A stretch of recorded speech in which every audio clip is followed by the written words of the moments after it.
Bismillahirrahmanirrahim. Assalamualaikum warahmatullahi wabarakatuh.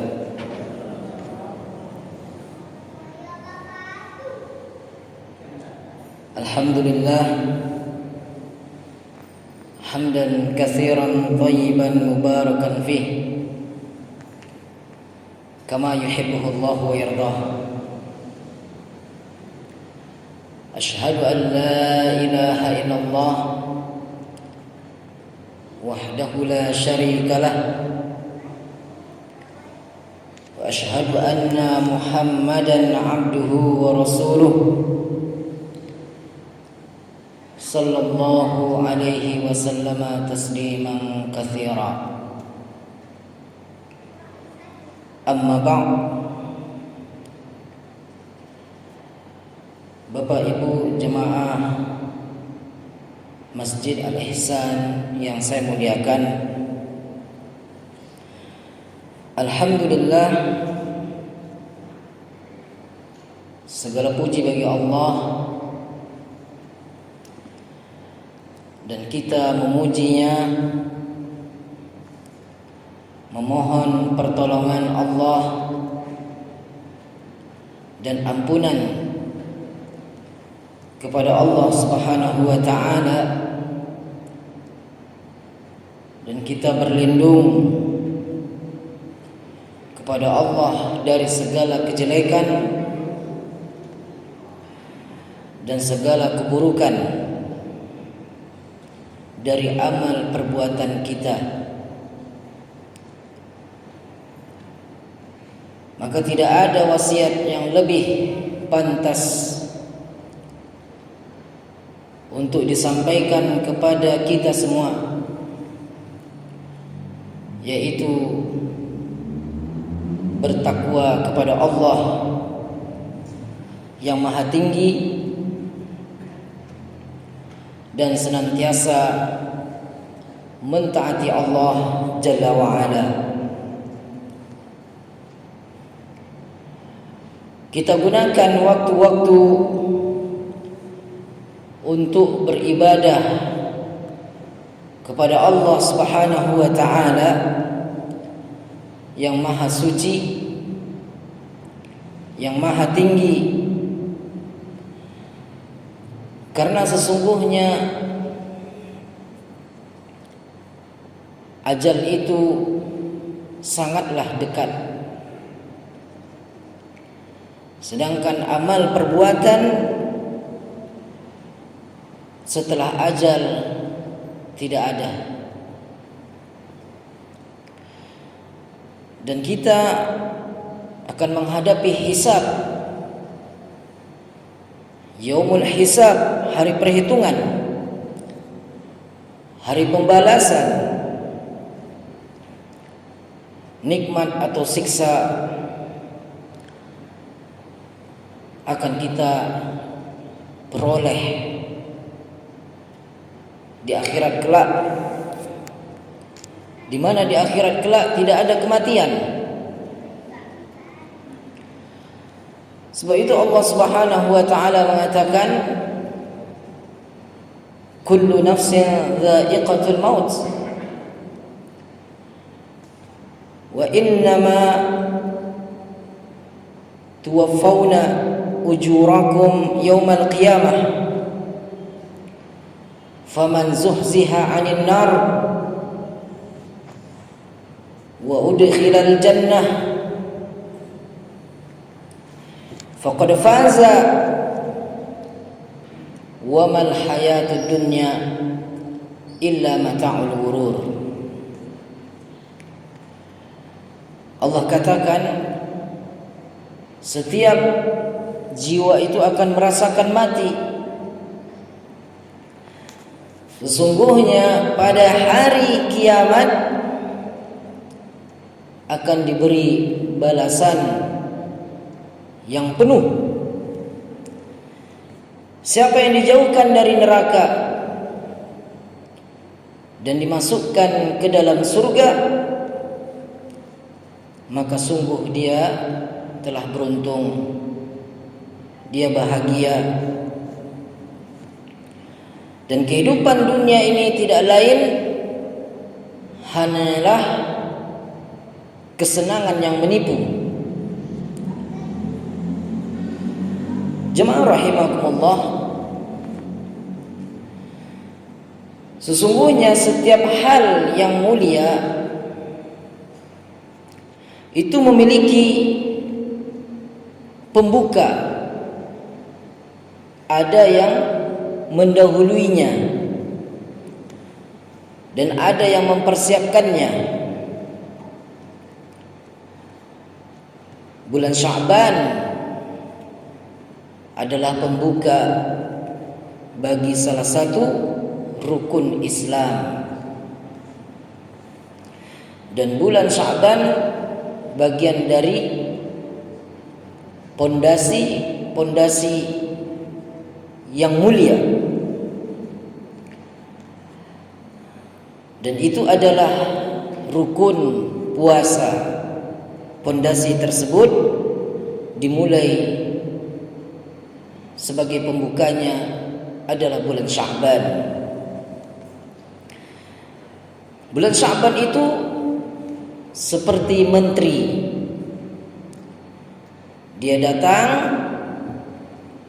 lalu mempersiapkan penyambutan seorang sultan yang agung, yang mulia, yaitu bulan Ramadan. Ibaratnya bulan Sya'ban itu adalah menterinya, sedangkan bulan Ramadan adalah sultannya. Maka sebelum sultan itu datang,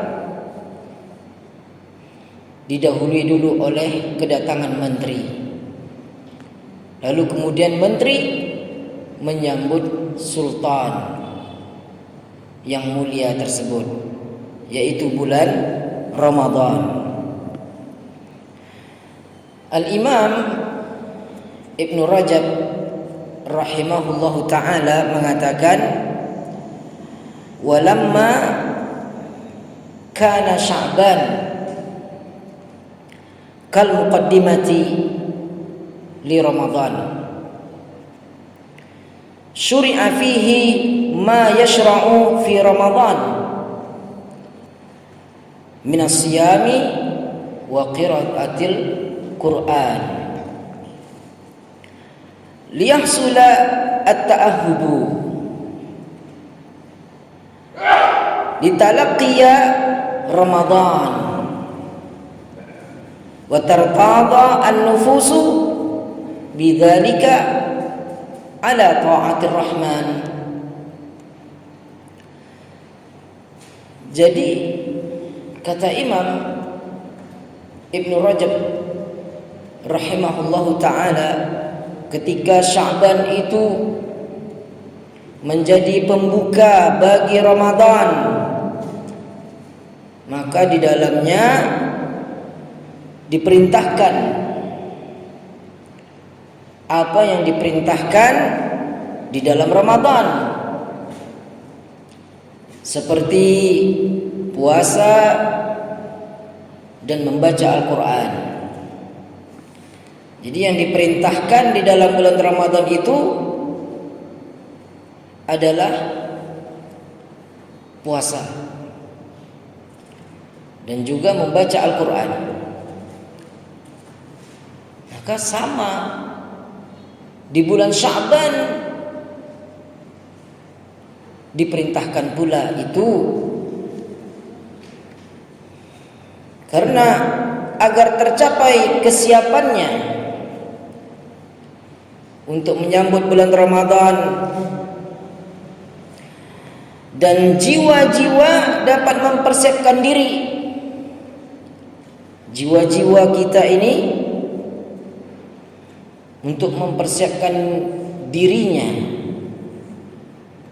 agar dapat mentaati Allah yang Maha Pengasih dan mentaati Allah yang Maha Penyayang. Maka di dalam hadis Aisyah radhiyallahu anha dikatakan, kana Rasulullah sallallahu alaihi wasallam yasumu hatta naqul la yuftir wa yuftir hatta naqul la yasum.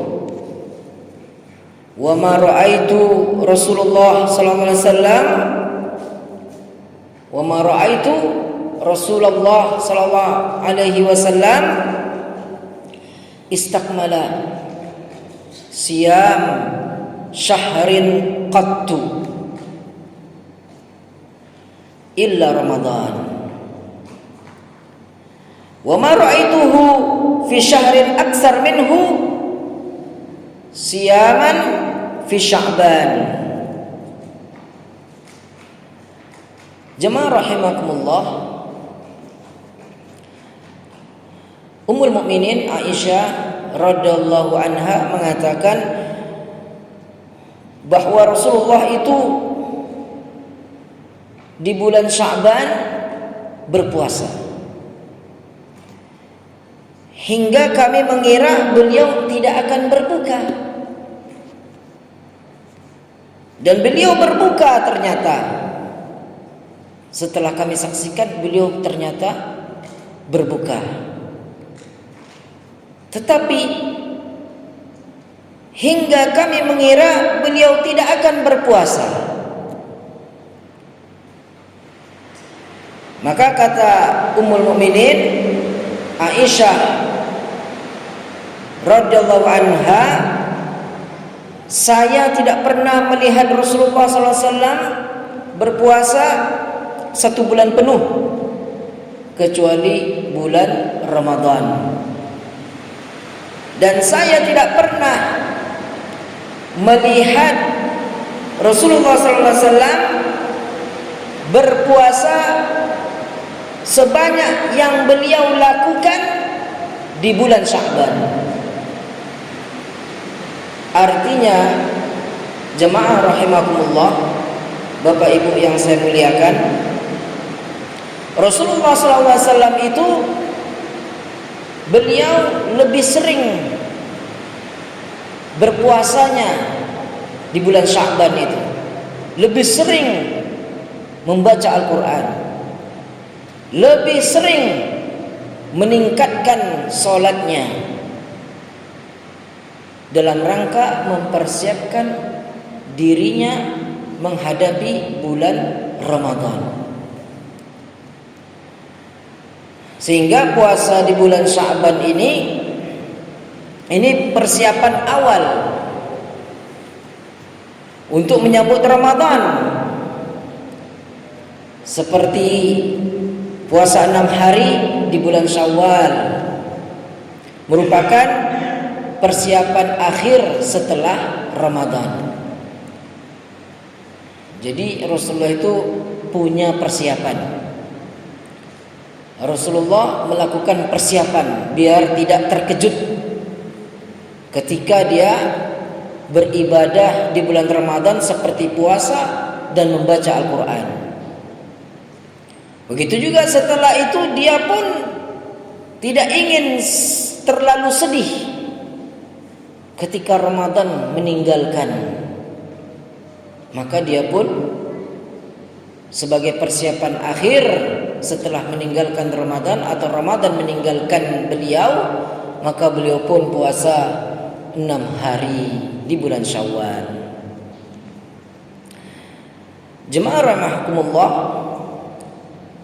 Nabi Muhammad SAW menjelaskan mengapa alasan beliau SAW itu banyak berpuasa di bulan Sya'ban. Seperti yang disebutkan di dalam hadis Usamah bin Zaid radhiyallahu an, beliau berkata, kama fi hadis Usamah bin Zaid radhiyallahu anhuma qala qultu ya Rasulullah lam araka tasumu syahran. minasyuhuri ma tasumu min Sya'ban. Qala dzalika syahrun yaghfulu an-nas anhu baina Rajabin wa Ramadan wa huwa syahrun turfa'u fihi al-a'mal ila rabbil alamin. Faqala Rasulullah fa uhibbu an yurfa'a amali wa ana sha'im. Maka kata Rasulullah ketika ditanya oleh Usamah bin Zaid radhiyallahu an, wahai Rasulullah, aku jarang melihatmu berpuasa di bulan-bulan selain Ramadan yang sebanyak kamu lakukan di bulan Sya'ban. Beliau menjawab bahwa Rasulullah, kata Usamah bin Zaid, engkau itu ya Rasulullah lebih sering puasanya di bulan Sya'ban ini dibanding bulan-bulan lain, yang dimana bulan Ramadan kita sudah tahu, sudah mengenal bahwa di bulan Ramadan itu semuanya kaum muslimin mayoritas berpuasa. Tetapi di bulan Sya'ban ini dibanding bulan-bulan yang lain selain Ramadan, engkau di bulan Sya'ban ini lebih sering berpuasanya. Maka Rasulullah SAW menjawab, kata Rasulullah, karena bulan Sya'ban ini bulan yang diabaikan oleh banyak orang. Jadi banyak diabaikan oleh umat manusia, umat Islam. Banyak mengabaikan bulan Sya'ban ini. Itu kata Rasulullah. Karena letaknya di antara Rajab dan Ramadan, sehingga banyak manusia itu melalaikannya. Padahal kata Rasulullah, di bulan Sya'ban inilah perbuatan amalan itu diangkat kepada Rabb semesta alam, yaitu kepada Allah Jalla wa'ala. Dan kata Rasulullah, aku ingin amal perbuatanku ini diangkat ketika aku berpuasa. Kemudian Nabi Muhammad SAW menyebutkan dua alasan, yaitu yang pertama, seperti yang tadi sudah kita nyatakan, bahwa bulan Sya'ban itu, di mana bulan itu, di bulan Sya'ban amal saleh itu dilaporkan oleh malaikah kepada Rabb, kepada Allah Jalla wa'ala, baik itu yang harian, terus juga yang mingguan, bahkan tahunan, semua dilaporkan. Jadi harian, mingguan, tahunan dilaporkan oleh malaikat amal-amal manusia ini, hamba-hamba Allah ini. Nah, itulah yang menyebabkan Rasulullah bersemangat. Rasulullah bersemangat karena semuanya itu akan menjadi laporan malaikat kepada Allah Jalla wa'ala. Dan juga disebutkan bahwa amal harian tersebut seperti puasa Senin Kamis. Ya, puasa Senin Kamis. Kemudian amal mingguannya misalnya puasa Daud ataupun puasa sunnah yang lain ketika itu diperbolehkan. Dan juga semua amalan-amalan saleh yang selain puasa pun dilaporkan kepada Allah Subhanahu wa taala, diangkat kepada Rabbul Alamin, Rabb semesta alam. Seperti juga puasa bulanan, yaitu puasa bulanan Ayyamul Bir 13, 14, 15 di bulan Hijriyah. Ini semua diangkat, dilaporkan. Sedangkan alasan yang kedua, yaitu banyak orang itu lalai di bulan Sya'ban ini. Lalai untuk beramal saleh. Padahal Allah Subhanahu wa taala mengatakan fala tadhlimu minhunna anfusakum. Allah katakan janganlah kamu menganiaya dirimu dalam bulan-bulan yang diharamkan tersebut. Maksudnya jangan menganiaya dirimu sendiri. Itu dijelaskan di dalam kitab-kitab tafsir ulama Ahlus Sunnah, yaitu jangan meninggalkan puasa, mengurangi salat, kemudian mengurangi membaca Al-Quran, mengurangi sedekah, dan justru malah dia sudahlah meninggalkan amalan-amalan saleh itu, kemudian dia berbuat dosa. Makanya Allah katakan fala tazlimu anfusakum. Jangan engkau menganiaya.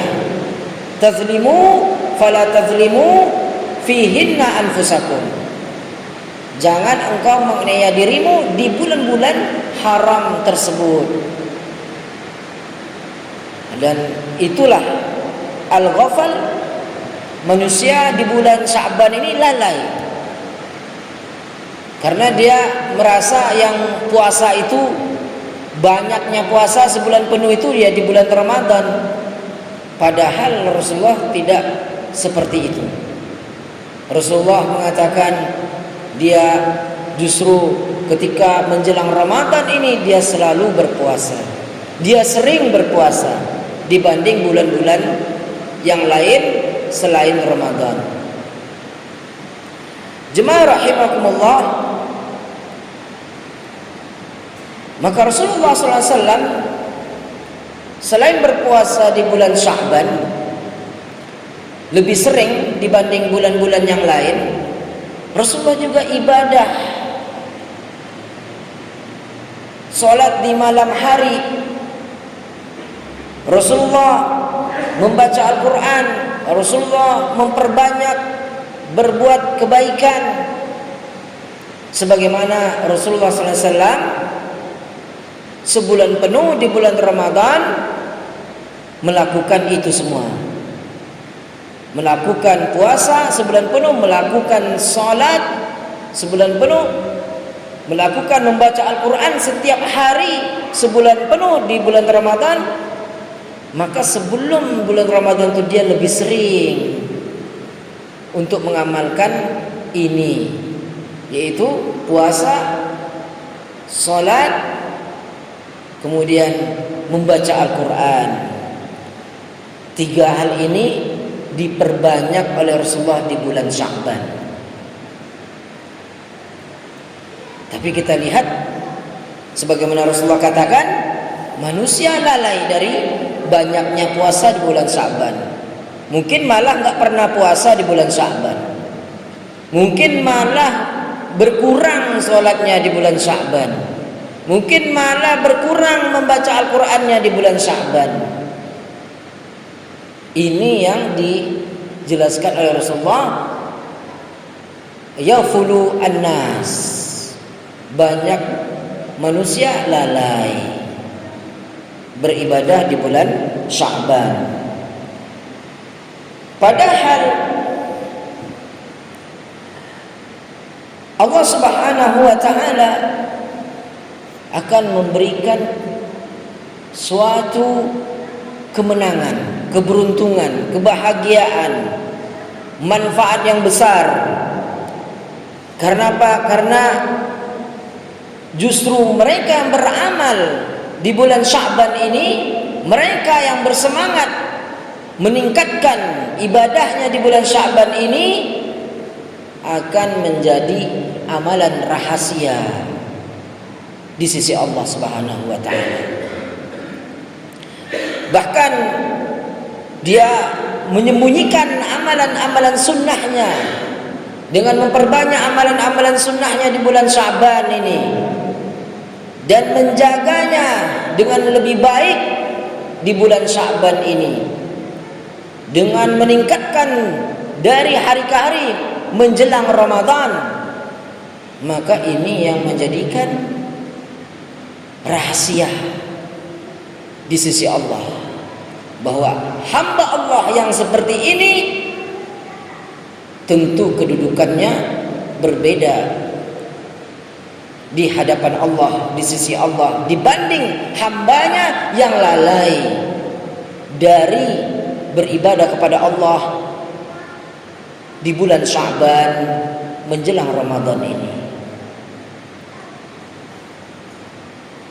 Maka sampai-sampai Allah menceritakan bahwa Allah mengatakan di dalam hadis Rasulullah, sebagaimana dalam hadis Rasulullah, bahwa di hari kiamat itu wa rajulun zakarallahu khaliyan fafadat ainah, di mana seorang hamba Allah itu senantiasa berzikir kepada Allah sendirian hingga air matanya menetes, dikarenakan dia takut dan tidak mau lalai dari ibadah kepada Allah, dari ketaatan kepada Allah. Dan Allah melindungi hamba-hambanya yang seperti itu. Allah lindungi. Bahkan itu akan mendapatkan keberuntungan yang bukan hanya Allah yang melindungi dia, dan Allah bahkan juga menjadikan dia sebagai asbab, sebagai sebab hamba-hamba yang lain mendapat kebaikan dari ketaatannya. Sehingga inilah ya yang dia sebagai hamba Allah yang ikhlas, yang menjalankan ibadah ketaatan kepada Allah, menyembunyikan amalannya, menjaga sunnah-sunnah Rasulullah sallallahu alaihi wasallam. Bahkan di dalam kesepian orang tidak tahu, maka dia mengingat Allah Subhanahu wa taala.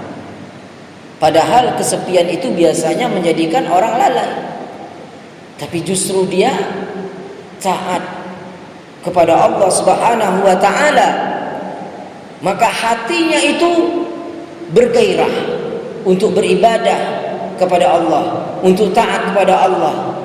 Hatinya semakin bersemangat, yang kita sebut dengan kebangkitan hati.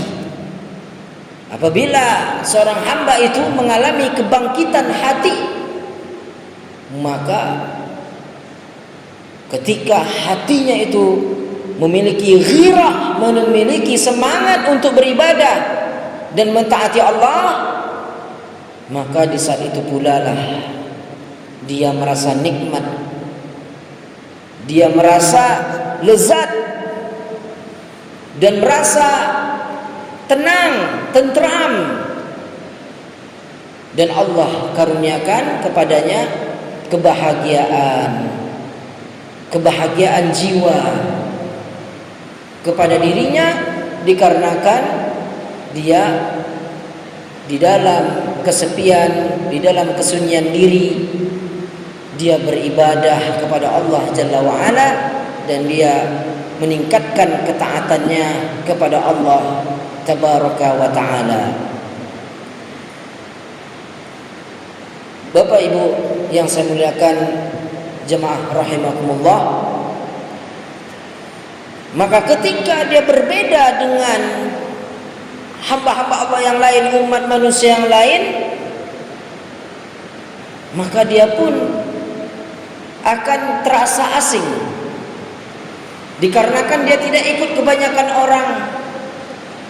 Sebagaimana Rasulullah SAW mengatakan, al-Islamu bada'a ghariban, atau bada al-Islamu ghariban, bahwa Islam itu dimulai dalam keadaan asing. Wa yasa'udu kama bada'a, maka Islam itu akan kembali menjadi asing. Ghariban fatuba lil ghuraba, maka beruntunglah mereka ya yang dianggap asing. Kenapa? Karena dia lain sendiri. Orang sibuk dengan dunia, orang sibuk dengan hiruk pikuk dunia, tapi dia terus bersemangat beribadah kepada Allah Subhanahu wa ta'ala. Bahkan Rasulullah SAW mengatakan bahwa orang yang beribadah ini ibaratnya hijrah kepada Rasulullah. Sehingga Rasulullah katakan, al-ibadah fil harji ka hijratin ilayya, yaitu kata Rasulullah, beribadah di tengah-tengah kekacauan, di tengah-tengah hiruk pikuknya dunia, maka itu seperti hijrah kepada saya. Hijrah dia menuju Rasulullah SAW. Itulah yang diriwayatkan hadis ini di dalam Sahih Muslim dengan sanad yang sahih. Al-ibadah fil harji ka hijratin ilayya. Ibadah di dalam keadaan yang penuh dengan hiruk pikuk, penuh kekacauan, maka dia seperti hijrah kepada saya. Oke, itulah cukupkan sampai di sini. Terima kasih atas perhatian Bapak Ibu semuanya, jemaah rahimakumullah. Mudah-mudahan apa yang kita sampaikan di kajian maghrib ini bermanfaat, dan mudah-mudahan Allah Subhanahu wa ta'ala menambah hidayah dan taufiknya kepada kita dengan kita semakin taat kepadanya. Wallahu ta'ala alam bisawab. Subhanakallahumma bihamdika asyhadu an la ilaha illa anta astaghfiruka wa atubu ilaik. Wassalamualaikum warahmatullahi wabarakatuh.